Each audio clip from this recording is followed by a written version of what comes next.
Saudara, meski disebut-sebut digelar usai Lebaran, pertemuan antara Presiden Joko Widodo dan Ketua Umum PDI Perjuangan Megawati Soekarno Putri tak kunjung digelar. Bahkan ada dugaan pertemuan itu sulit terwujud karena adanya penghalang. Apa penghalangnya kita bahas malam hari ini bersama dengan politisi PDI Perjuangan Ciko Hakim.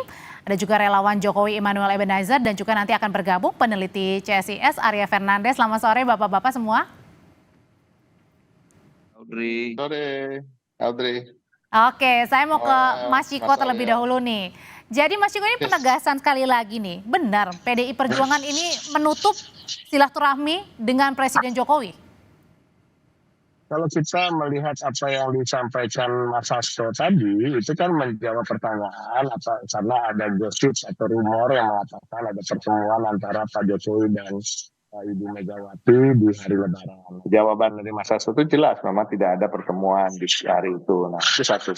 Yang kedua, kalau kita bicara terkait dengan suasana kebatinan dari kader-kader PDI Perjuangan, mulai dari kader di akar rumput, anak ranting, hingga elit, bahkan sekalipun Ibu Megawati Soekarno Putri, kita bisa percaya apa yang itu semua bisa direpresentasikan dari statement Mas Hasto. Karena Mas Hasto ini adalah sosok sekretaris jenderal yang memang mengelola partai ini dan juga paling aktif berkomunikasi dengan seluruh kader kami. Dari tataran di akar rumput sampai elit, bahkan Ibu Megawati Soekarno Putri. Dan bisa juga dikatakan sebagai sosok yang di internal kami paling sering menemui Ibu Mega, tentu juga seperti Mbak Puan maupun Mas Nanan. Jadi tapi tentu setiap orang punya gaya-gaya komunikasinya masing-masing. Mas Hasto juga punya gaya komunikasinya sendiri, tapi bisa dijamin apa yang menjadi penyampaian dari Mas Hasto itu adalah cermin dari suasana hati kami-kami yang berada di PDI Perjuangan. Suasana kebatinannya sebenarnya seperti apa sih Mas Ciko tadi yang ditangkap dari pernyataan dari Mas Sekjen ini? Sebenarnya lebih karena beda antara Mas Gibran yang dicalonkan, tadi kan dibilangnya juga karena beda ini tidak mendukung upaya demokrasi di Indonesia. Sebenarnya gimana ini? Banyak hal, tentunya ini juga tercermin dari apa yang menjadi gugatan kami di Mahkamah Konstitusi. Dan kita bisa lihat bahwa kami menggugat terkait dengan pelanggaran musim kampanye, pelanggaran yang dilakukan dalam musim kampanye ini, ya kan, kami menyoroti terkait dengan nepotisme, kami menyoroti tentang abuse of power, politisasi bansos, pengerahan aparat dan lain-lain. Artinya ini tidak suatu hal yang sifatnya egotistical atau egois, atau hanya memikirkan bahwa terjadi tanda kutip pengkhianatan dari kader-kader PDI terhadap PDI Perjuangan, tetapi juga kami melihat ini adalah suatu pengkhianatan terhadap cita-cita dan perjuangan bangsa Indonesia. Mas Gibran bahkan bilang kok silaturahmi aja dilarang. Saya rasa kata-kata dilarang itu kan nggak keluar ya, tapi kami juga belum saya pribadi belum mendapatkan kabar ada upaya-upaya yang serius membuka jalur komunikasi dari pihak yang ingin bertemu dengan pihak yang ingin ditemui. Oke, Bang Noel, sebenarnya kalau dari lihat gelagatnya Presiden nih, sebenarnya yang tidak mau ini bertemunya Pak Jokowinya atau Bu Meganya? Saya nggak mau terjebak soal Bu Mega atau Pak Jokowi, tapi secara prinsip Pak Jokowi itu suka bersilaturahmi dengan siapapun. Beliau tidak pernah menutup yang namanya komunikasi dengan siapapun. Dan itu disampaikan berkali-kali ke saya saat beliau ketemu saya. Jadi Pak Jokowi ini kan suka sekali ya diskusi dan sebagainya. Yang saya khawatirkan Hasto ini menjadi penghalang jembatan silaturahmi yang sebetulnya ini momennya bulan Syawal ini gitu loh. Jadi saya melihatnya ada semacam sinisme politik, entah apalah ya yang terjadi di mana di otaknya Hasto ini. Karena biar gimana pun tapi kan Mas Hasto perpanjangan Sekjen PDI Perjuangan, Bang. Kenapa?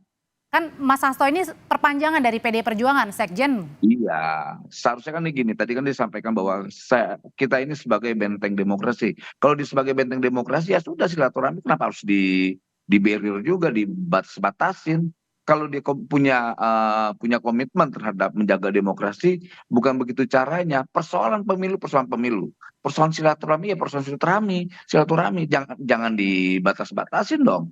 Jadi saya sepakat dengan apa yang disampaikan Mas Gibran terkait pembatasan atau pelarangan silaturahmi ini sebetulnya membuat rakyat semakin bisa menilai Hmm. ini siapa sebenarnya negarawan, siapa ini yang benar-benar tokoh yang pantas gitu. Akhirnya rakyat punya cara tersendiri dalam menilai kenegarawanan para elit ini gitu loh. Jadi secara jujur saya sampaikan Pak Jokowi selalu membuka silaturahmi dengan siapapun dan tidak Tanpa terkecuali. dibatas-batasin, apalagi melewati anak ranting, anak apalah, nggak ada gitu-gituan. Harus lewat relawan dulu, nggak ada juga. Kita nih sebagai anak bangsa, kader bangsa ingin sekali para tokoh-tokoh ini guyup lah. Persoalan 5 tahunan kan itu Oke. persoalan pahlawan ya, pesta demokrasi yang sudah disediakan oleh konstitusi. Tapi persoalan bangsa ini kan mau 1000 tahun pun tetap harus hadir, tetap harus ada gitu loh. Hmm. Mungkin terlalu dalam sakitnya? Nah itu tanya ke Hasto, jangan-jangan begitu. Sakitnya Oke. tuh di sini gitu loh. Oke, Mas Arya sebenarnya kalau publik sendiri nangkepnya gimana sih? Ada kewajaran atau sebenarnya nggak wajar? Harusnya ya dalam momen silaturahmi, Lebaran ini keduanya bisa guyup gitu, bisa balik lagi seperti kemesraan dulu-dulu. Atau sebenarnya sebaliknya masyarakat memaklumi? Iya, kalau saya lihat memang untuk saat ini masih sulit kita untuk melihat apakah ada kemungkinan Pak Jokowi dan Ibu Mega akan bertemu, apalagi dengan peristiwa-peristiwa politik yang terjadi belakangan ini dan pilihan-pilihan politik yang diambil oleh Pak Jokowi yang dalam banyak hal itu berbeda jalan dengan PDI Perjuangan, itu membuat tentu tidak mudah ya bagi Ibu Mega untuk bisa menerima kenyataan bahwa Pak Jokowi yang dulu menjadi kader utama PDI Perjuangan dan kader terbaik justru memilih jalan yang berbeda dengan PDI Perjuangan. Nah, untuk saat ini memang kita cukup rumit ya. Kalau kita lihat dari skala 1 sampai 100 mungkin rendah sekali kemungkinannya untuk saat ini kedua tokoh ini akan bertemu ya. Ini Dan sebenarnya sulitnya ini memang pada saat lagi menunggu putusan MK atau mungkin jangan-jangan setelah putusan MK nanti ada kemungkinan atau sama-sama sulit? pasca putusan MK pun saya melihat belum ada indikasi yang kuat kedua tokoh itu bisa bertemu ya. Karena sekarang PDIP pun sekarang dihadapkan pada dua pilihan. Apakah akan menjadi full sebagai partai oposisi atau kedua memilih bergabung dengan pemerintahan Pak Prabowo, tetapi bernegosiasinya melalui Pak Prabowo bukan dengan Pak Jokowi gitu ya. Hmm. Jadi memang itu situasi yang terjadi di internal PDI Perjuangan. Meskipun kalau kita baca secara internal itu memang ada kelompok-kelompok yang menginginkan rekonsiliasi, tapi juga ada kelompok-kelompok yang melihat PDIP Oke. berperan sebagai partai oposisi gitu. Oke, jadi saat ini PDIP membuka rekonsiliasinya dengan Pak Prabowo ya, gitu ya? Saya kira kemungkinan itu lebih terbuka Oke. dibandingkan kemungkinan untuk membangun hubungan baru dengan Pak Jokowi untuk saat Oh, ini ya. oke kalau gitu langsung nanya ke Mas Ciko yang lebih terbukanya mana Mas? Rekonsiliasi dengan Pak Prabowo atau kemungkinan membuka hubungan baru dengan Pak Jokowi ini rasanya mustahil. Saya rasa kita nggak perlu membanding-bandingkan begitu. Tapi kalau kita bicara hubungan antara Ibu Megawati Soekarno Putri dengan Pak Prabowo Subianto, sampai hari ini memang tidak ada dan tidak pernah ada masalah-masalah pribadi dan masalah-masalah yang mendasar terkait hubungan mereka. Yang kedua, Partai PDI Perjuangan selama ini juga selalu menghargai dan menghormati Partai Gerindra sebagai salah satu partai politik yang berkiprah bersama-sama dengan kami dan partai politik yang lain bahu-membahu membangun bangsa walaupun sering berbeda jalan dalam visi misi maupun ketika berkontestasi dalam pemilu maupun pemilihan presiden. Itu yang ingin kami sampaikan, dan ini terkait dengan itu bila pun ada pertemuan antara Bu Mega dan Pak Prabowo itu tidak akan menjadi suatu hal yang mengejutkan karena itu tadi dengan alasan-alasan memang hubungan pribadi yang baik dan sudah cukup lama dan juga hubungan antar kepartaian yang jelas gitu. Dan juga Dengan kalau Pak kita Jokowi? bicara ya tadi kan juga sudah disampaikan ya, memang ada suasana kebatinan di yang umum di kalangan kader, di kalangan simpatisan, di kalangan pemilih-pemilih kami yang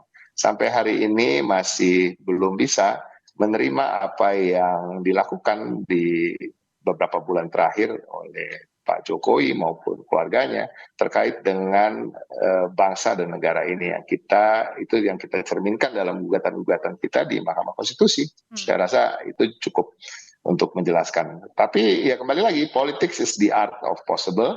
Politik itu adalah seni dari segala kemungkinan. Apa yang hari ini tidak, belum tentu apa yang tidak akan menjadi yang sama di hari yang mendatang. Tetapi kalau kita bicara hari ini, ya tentunya itu yang menjadi sikap, dan saya rasa apa yang disampaikan Mas Hasto beberapa hari terakhir, beberapa minggu terakhir itu bisa cukup mencerminkan apa yang menjadi sikap kan.